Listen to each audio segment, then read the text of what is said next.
The Galactic Council chamber was huge and round like a giant bowl turned upside down. 12 different alien species sat in their special seats around the edges. Each seat was made for a different type of body. Some aliens floated in gas bubbles. Others sat on crystal platforms. A few hung from the ceiling on metal chains. The chamber glowed with soft blue light that came from nowhere and everywhere at once. Captain Jake Morrison walked into the center of the chamber. His boots made small, clicking sounds on the smooth floor. He wore his best uniform with shiny buttons and clean-pressed fabric. His brown hair was cut short and neat. His face showed no emotion at all. He stopped in the exact middle of the room and put his hands behind his back. Then he stood perfectly still. The alien council members looked at him with many different types of eyes. Some had compound eyes like insects. Others had single large eyes that took up most of their heads. A few had no eyes at all but sensed things in other ways. They all waited for Jake to start speaking, but he did not make any sound. Ambassador. Veltar was made of living crystal. Light bounced off his body and made rainbow patterns on the walls. He spoke first using musical sounds that the translation machines turned into words that Jake could understand. The crystal alien said that Jake was supposed to tell them about human military power and culture and achievements. This was how all new species joined the galactic community. They had to prove they deserved to be part of the group. Jake did not respond. He kept standing in the same position with his hands clasped behind his back. His brown eyes looked at each alien council member, but he did not speak. He did not move, except to breathe slowly and calmly. Minutes passed, but felt like hours. The Tao. Silence grew thick and heavy in the chamber. Dr. Lisa Park watched from a viewing area above the main chamber. She had worked with Jake for many years on different space missions. She knew how Jake thought and acted. This was not Jake being rude or stupid. This was Jake doing exactly what he planned to do. Lisa had seen Jake handle difficult situations before. He always found ways to solve problems that other people never thought of. The alien council members started to feel uncomfortable. They were used to constant communication. Their species talked through light patterns and chemical smells, and telepathic waves and sound vibrations. Silence was not normal for them. They did not know what to do when someone just stood quietly without giving them any information. Thisara was a snake-like creature with smooth purple skin. She could release different smells to communicate complex ideas. She let out a cloud of confused and annoyed scents.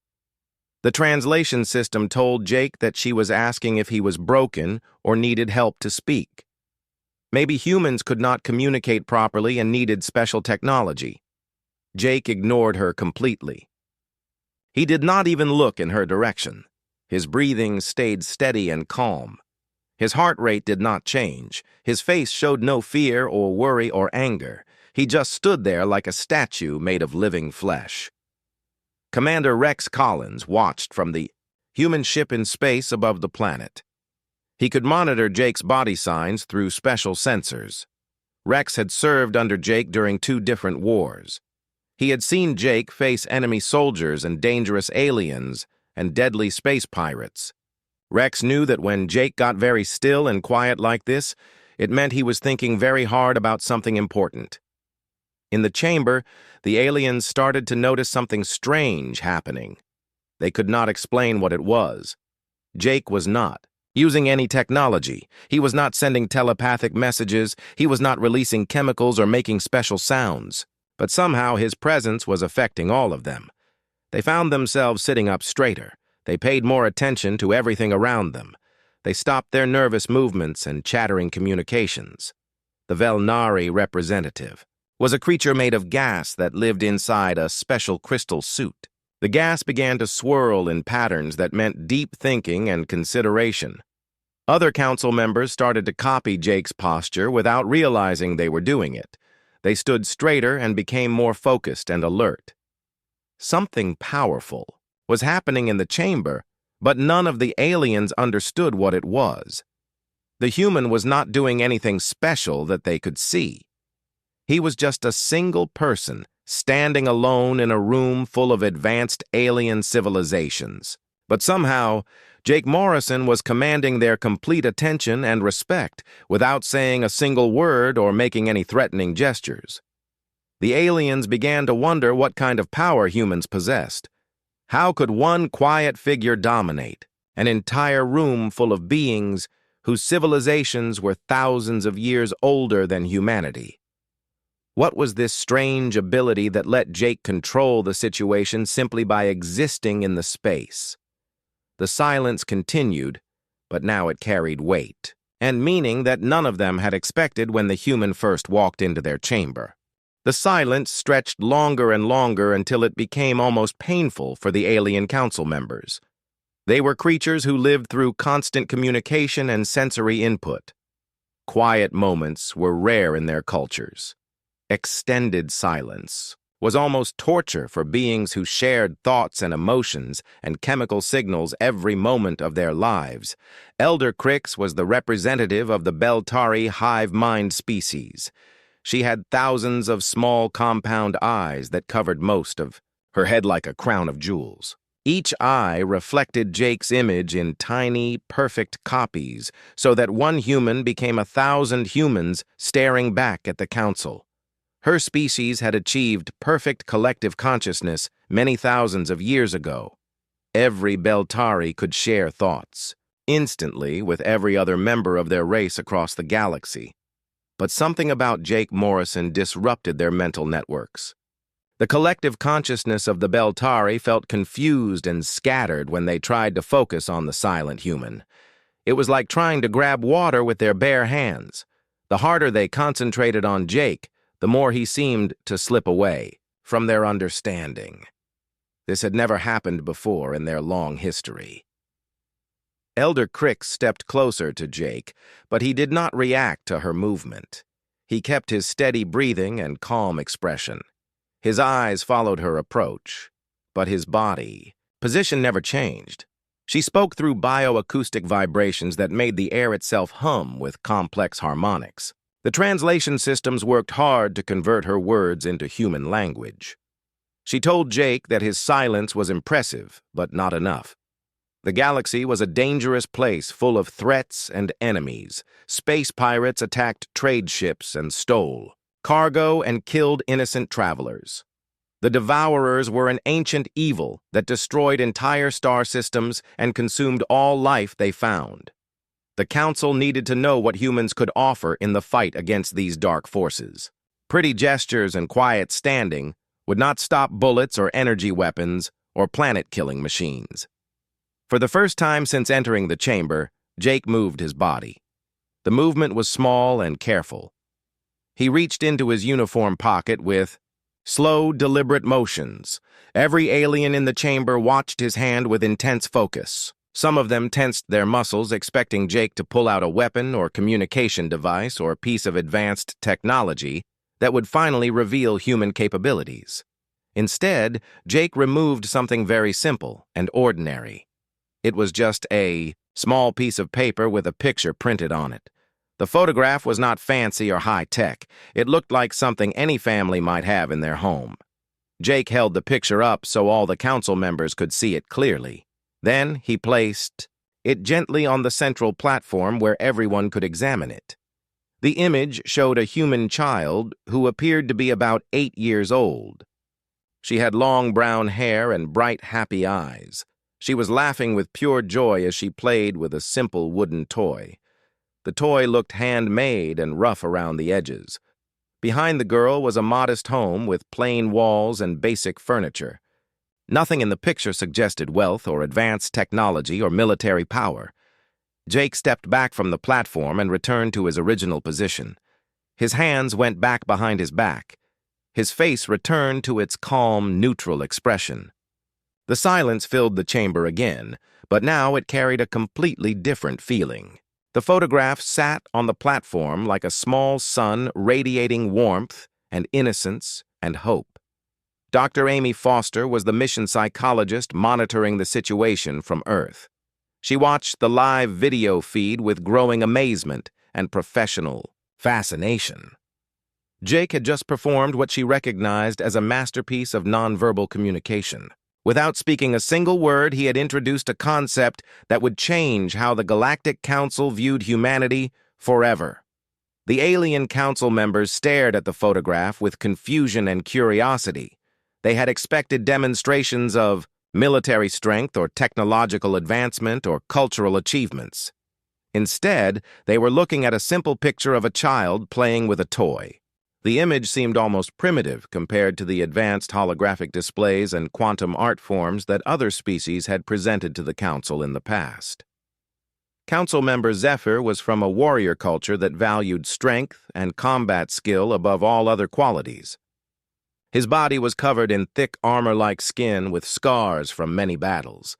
He had fought against the Devourers and space pirates and countless other enemies. His people measured worth through victory in combat and the ability to protect territory and resources. But as Zephyr stared at the photograph of the laughing human child, something strange happened inside his mind. His battle-scarred carapace began to tremble slightly. His warrior instincts were responding to the image, but not in the way he expected. This was not a challenge to fight or an enemy to defeat. This was something that needed to be protected and preserved and kept safe from harm. The other council members were having similar reactions. The photograph was affecting them in ways they could not explain or understand. The child's laughter seemed to echo in their minds even though the picture was completely silent. Her joy and innocence reached across species barriers and touched something universal that existed in all intelligent life. Jake Morrison had not shown them human weapons or technology or military formations. He had shown them what humans fought to protect. The message was becoming clearer with each passing moment of silence. This was not about what humans could take or conquer or destroy. This was about what humans would preserve and defend and die for if necessary. The chamber remained quiet, but the quality of the silence had transformed completely. Now it was full of understanding and recognition and a growing sense of awe at what they were witnessing. The Quantum Collective's representative was unlike any other being in the chamber. It existed as pure energy contained within a geometric lattice made of crystallized light. The entity had no physical form in the traditional sense, but could think and communicate through quantum fluctuations that normal matter could barely detect. Its species had evolved beyond the need for bodies millions of years ago, the energy being pulsed with frequencies that the translation systems converted into expressions of confusion and logical contradiction. It could not understand why Jake had shown them the photograph. The Quantum Collective analyzed everything through mathematical precision and scientific logic. They saw the universe as equations to be solved and problems to be calculated. The energy creature asked Jake why he would display such a simple image when the Council needed to evaluate human military capabilities and technological advancement. The logic did not compute in their quantum minds. Jake was supposed to be a warrior representing his species in formal diplomatic negotiations, yet he showed them innocence and childhood joy instead of weapons and battle strategies. Jake responded to the question without speaking any words. He pointed at the photograph with one steady finger. Then he pointed at himself. Then he pointed at each alien council member one by one around the entire chamber. The gesture was simple and universal, but carried devastating clarity for those who understood its meaning. Captain Steve Parker was monitoring the situation from the human fleet's flagship, positioned in high orbit above the planet. He felt a sudden chill run down his spine as he watched Jake's pointing gesture. Steve had children of his own back on Earth. 2 daughters who loved to play in their backyard garden and a son who built model spaceships from plastic blocks. The realization of Jake's message hit Steve like a physical blow to his chest. In the council chamber, the assembled alien representatives began to comprehend what Jake Morrison had been communicating from the moment he walked through their doors. His silence was not empty or meaningless. His stillness was not weakness or inability to act. His refusal to engage in their formal protocols was not ignorance or arrogance or disrespect. Jake was showing them what humans would become when everything they loved was threatened. He was demonstrating the quiet strength that appeared when there was no other choice but to stand guard. He was revealing the depth of commitment that could exist without words or promises or signed treaties. Ambassador Veltar's crystalline surface began to resonate with harmonics that indicated deep philosophical processing. The crystal being had lived for over 2,000 years and had witnessed the rise and fall of countless civilizations. He had seen species that conquered through force and others that dominated through technology and still others that controlled through manipulation and fear.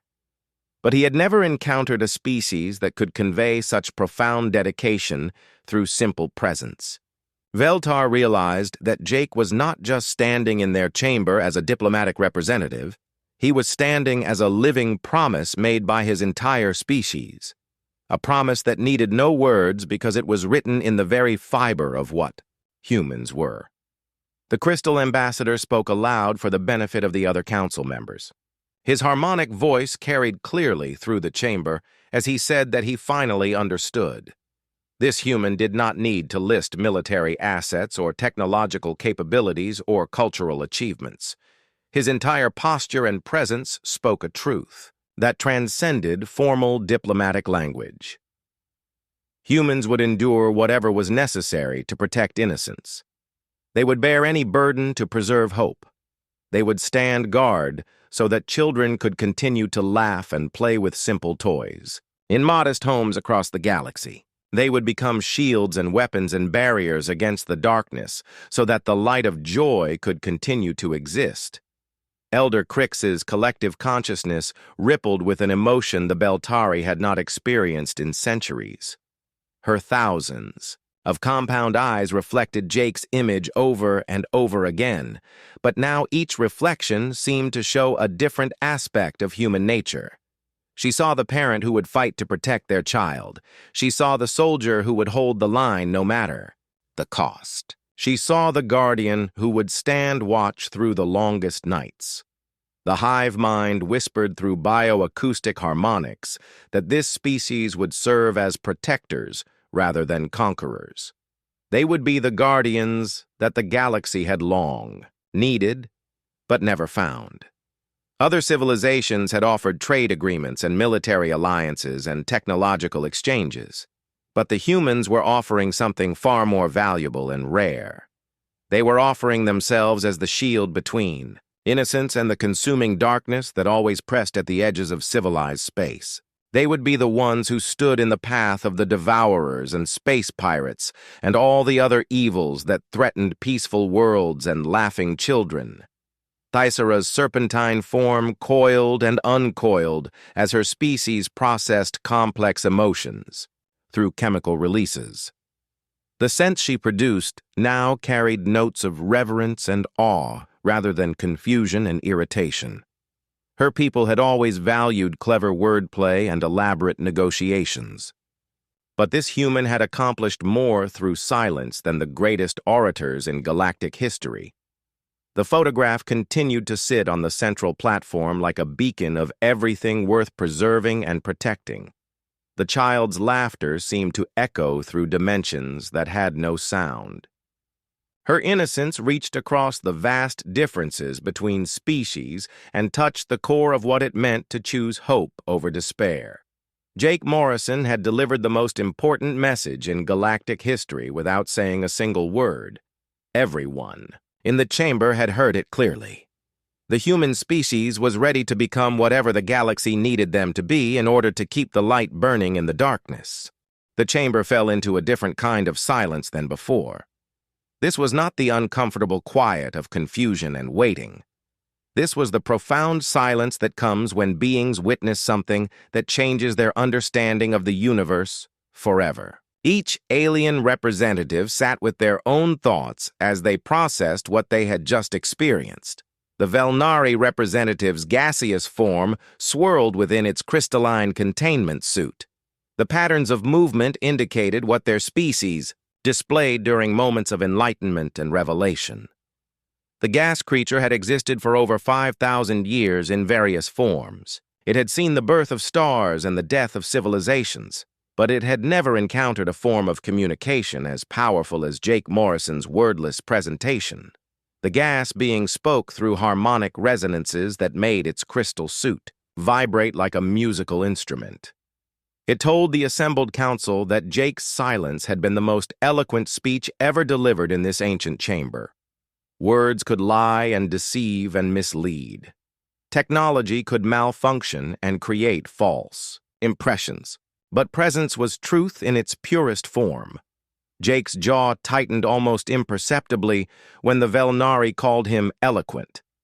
Those who knew Jake well would recognize this as his response to praise he felt was undeserved. He had not come here to give speeches or impress anyone with clever communication. He had come to show them who humans really were when everything else was stripped away. General Pete Rodriguez watched the proceedings from the military observation post on the human flagship.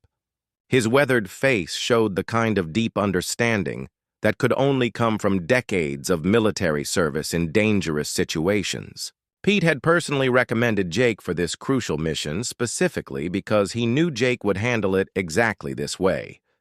Pete remembered a battle on the asteroid mining station near Jupiter where Jake had single-handedly held a defensive position for 6 hours against overwhelming enemy forces.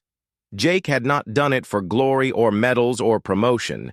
He had done it because behind him were 300 civilian miners and their families who had nowhere else to run.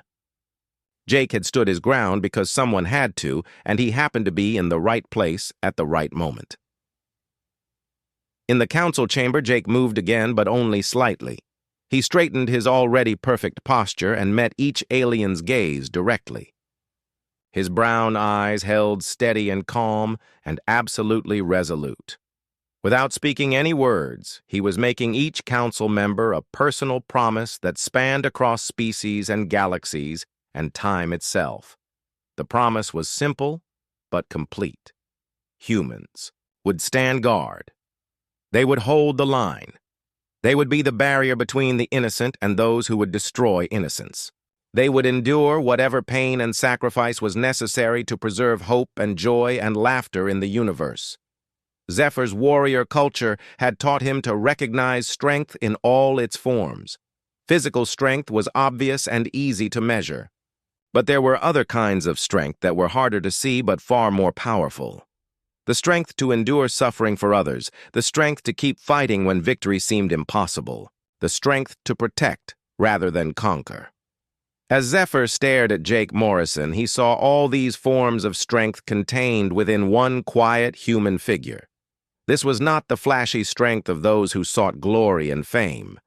This was the deep, bedrock strength of those who stood watch in the darkness so others could sleep safely. It was the strength of parents and guardians and protectors who never asked for thanks or recognition. The battle-scarred alien warrior found himself feeling something he had not experienced since he was very young. It was the feeling of being truly protected by someone stronger and more dedicated than himself. For the first time in centuries, Zephyr felt that he could lower his guard and rest because someone else was willing to take the watch.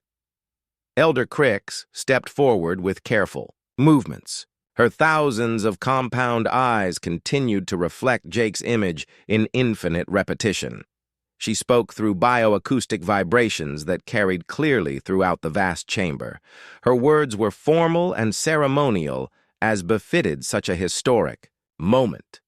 She announced that the Galactic Council had reached a unanimous decision without the need for formal debate or voting procedures. The evidence before them was too clear and compelling to require further discussion. Humanity would be granted not merely membership in the galactic community, but a special status that had never been offered to any species in recorded history. The humans would be designated as the official guardians and protectors of galactic civilization. They would be the shields behind which peace and innocence could flourish. They would be the steady hands that held the line when darkness threatened to overwhelm the light of civilization.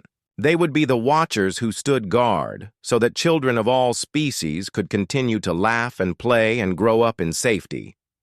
Jake Morrison nodded once in acknowledgement. The gesture was small and simple, but somehow carried the weight of his entire species' commitment. He understood the enormous responsibility being placed upon humanity. He accepted it without hesitation or condition, because this was who humans had always been even before they reached the stars. He reached into his uniform pocket and carefully retrieved the photograph of the laughing child. He looked down at the image for a long moment. Then he tucked it safely back into his pocket, directly over his heart, where it would stay for the remainder of his life. The council members watched this small action with complete attention. They understood that Jake was not just putting away a piece of paper. He was making a sacred vow that this child and all children like her would be protected by human dedication and sacrifice and love. The photograph had become a symbol of everything, worth preserving in the universe. The historic session was complete. The most important diplomatic agreement in galactic history had been negotiated and finalized without a single word being spoken by the human representative. Jake Morrison had accomplished something that would be studied and remembered for thousands of years to come. 3 standard years had passed since Jake Morrison's historic appearance before the Galactic Council. The story of his silent speech had spread throughout civilized space like ripples across a still pond. Children of dozens of different species were told bedtime stories about the human who spoke with his heart instead of his voice.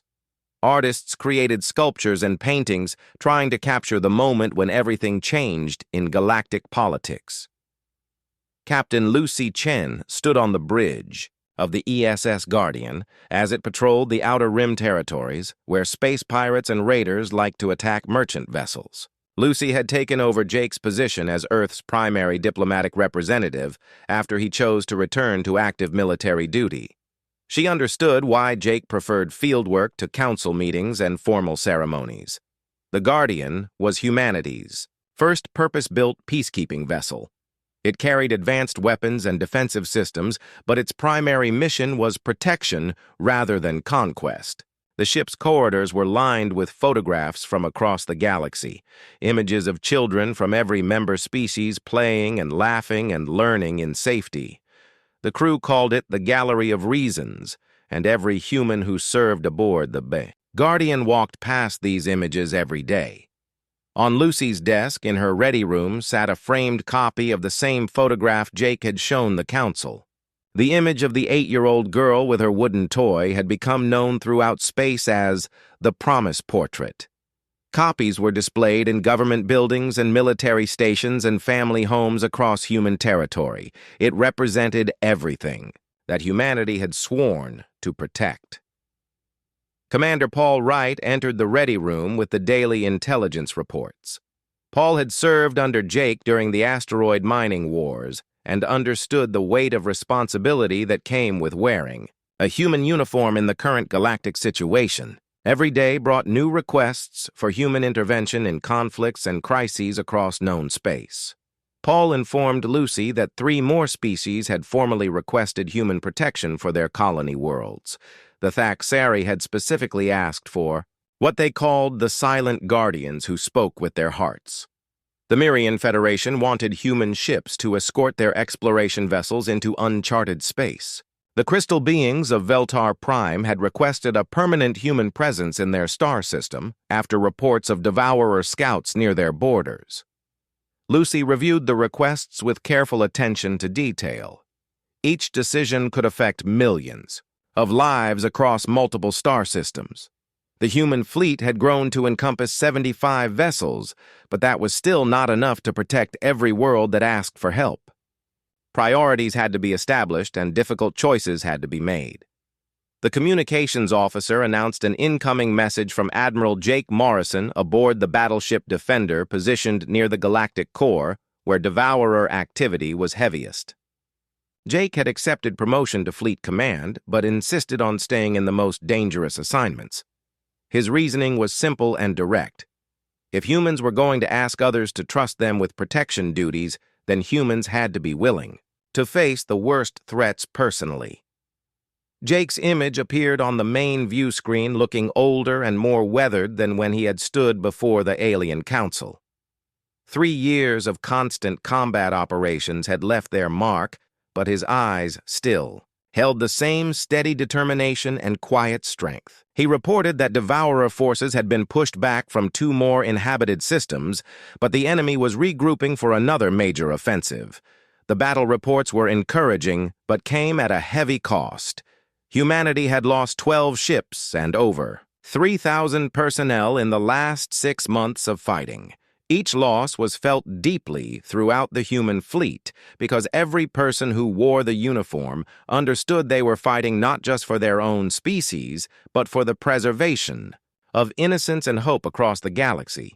Jake's tactical analysis indicated that the Devourers were changing their strategy. Instead of direct assaults on heavily defended worlds, they were now targeting isolated colonies and research stations.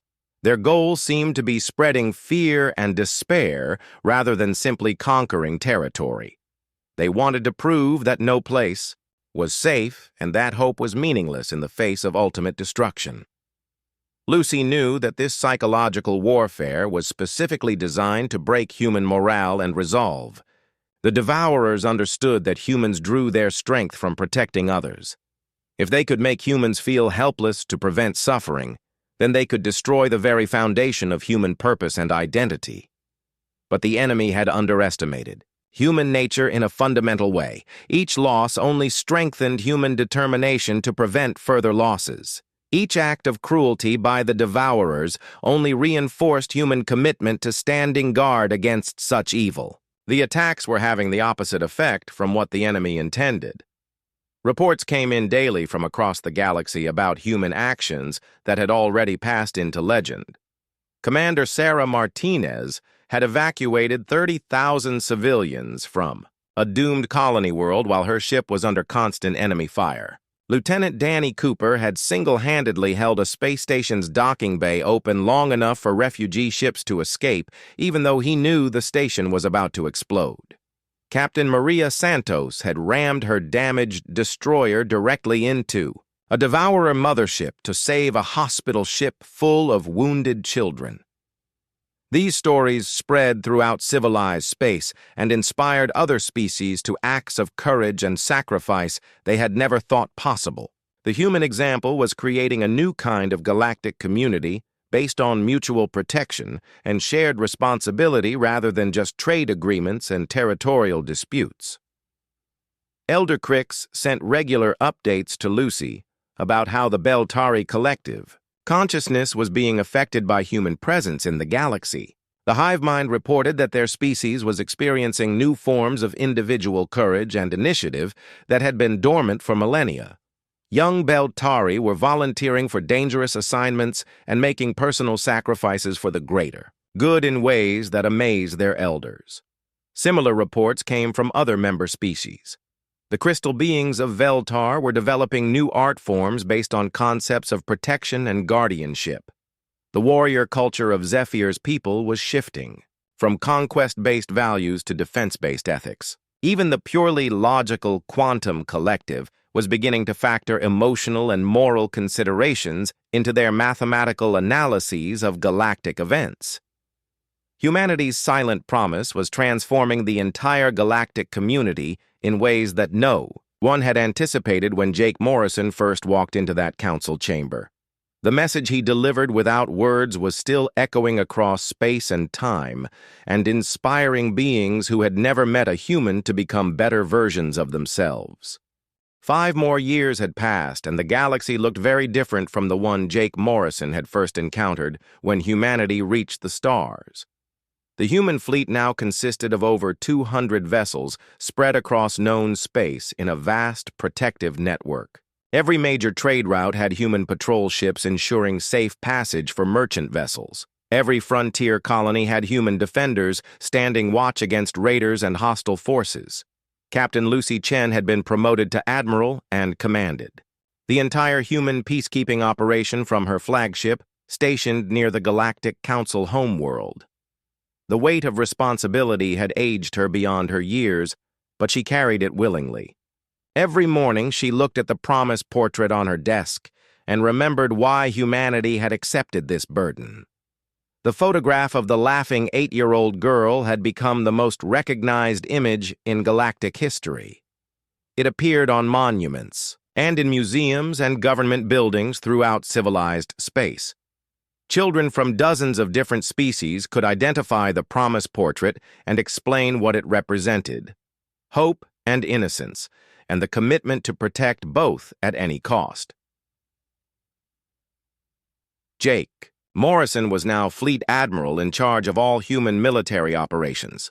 He had finally accepted a desk assignment on Earth after suffering serious injuries during the Battle of the Shattered Moons. 3 months in the medical bay had convinced him that younger officers could handle frontline combat while he focused on strategy and logistics. But everyone knew he would return to active duty the moment his doctors cleared him for space operations. The war against the Devourers had reached a turning point after 8 years of continuous fighting. The ancient enemy was finally being pushed back toward the galactic rim where they had first emerged from dark space.